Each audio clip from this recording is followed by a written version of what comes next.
in terms of the clothing side of things, he's now admitted that he's received £32,000. So the question I would ask on that, it's very hard to spend 32 grand on clothes, isn't it? Yeah. That's a lot of clothes, isn't it? Even if you go to Savile Row and buy the most expensive suits, it's hard to get through 32 grand, isn't it? Mm. What was he buying? Absolutely no idea. I mean, I would imagine not all the money spent is on him, his wife, his children. I think the 32 grand is for him.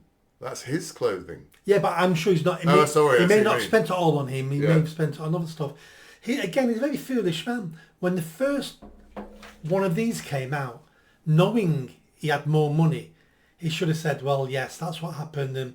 And to be perfectly honest with you, Beth Rigbit, to be perfectly honest, I had some more money than that as well I spent on clothes. He should have hit it head on. Then the new stories wouldn't have been stories. He's already told the people there's actually more money than that. But he doesn't answer the question. So the next one comes out. And it's a very, very poor politics. Politics it is a shocking politics. Is an art. Yes, yeah. And you can get better at it. People like Tony Blair were very good at it. Boris Johnson were very good at it at a certain extent. Yeah. People like Kier Starmer wasn't very good at the politics side of it.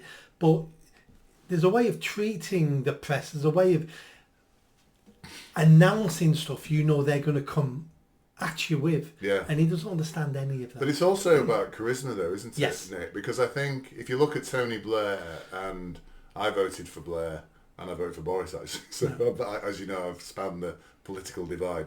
I didn't realise all those years ago it was all a waste of time. But Blair had a charm. You know, he was charismatic. You know, there was a twinkle in his eye. You know, you would see him smiling or laughing, and you could tell. You could kind of see in him, you know, what he was laughing at. You could see that he was thinking like we're thinking. You could see the same with Boris as well. Love all that. I mean, the women like Boris, don't they? Because he's got charm and charisma. Whatever you say about him, and Trump is in the same way basically. Yeah. But you can't see a glimmer of that in this guy, can you? No. You cannot see a glimmer of humour. You can't see. It's like when the crowd was laughing at he said my father was a toolmaker, and they burst out laughing. He was furious.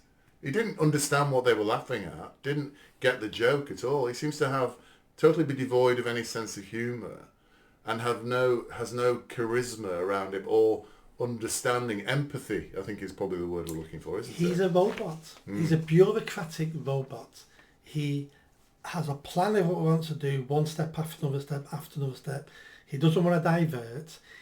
He's not flexible enough to see problems coming down the path that he can swerve by saying this or doing that. He's been placed into power because the people who placed him into power and have sponsored him and buy him all this stuff, he is delivering what they want him to deliver. That doesn't mean he's doing what he doesn't want to do. He believes in this. Yeah. They just found a man who they thought they could get into power, who wants the same as them.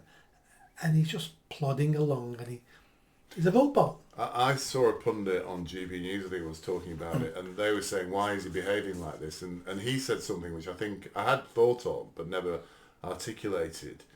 And he said, you know, this guy was a prosecutor. He thinks like a lawyer. So all these issues here, none of them are illegal. What he's done here, none of it is illegal. So what's the problem? So it's almost like, hang on a minute, I've done all this stuff, but I've declared it, so that's legal. I did that, that's legal. I haven't broken any laws here. He can't see the differentiation between, and in court that stacks up. Yeah. In court that stacks up. As long as you're making your legal point and you fall within the law, you can't be prosecuted. So I think he's just saying, yes, well, I don't understand what the fuss is about. I've done all these things. I've told you it's legal. It's all been declared. I don't understand what the problem is.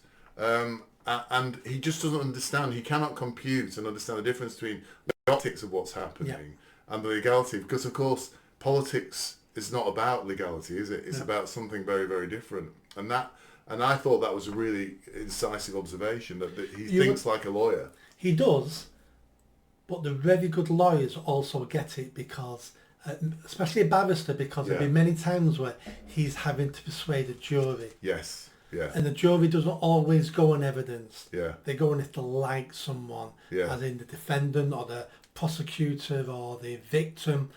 So for him to be a good barrister, he would have to understand that as well. Yeah.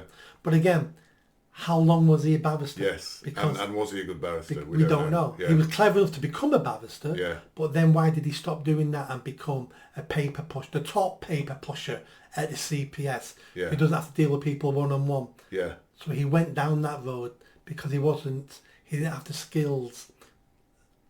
Maybe he didn't have the skills to be a great barrister, but he had the skills to be a great paper pusher at the CPS. Yeah.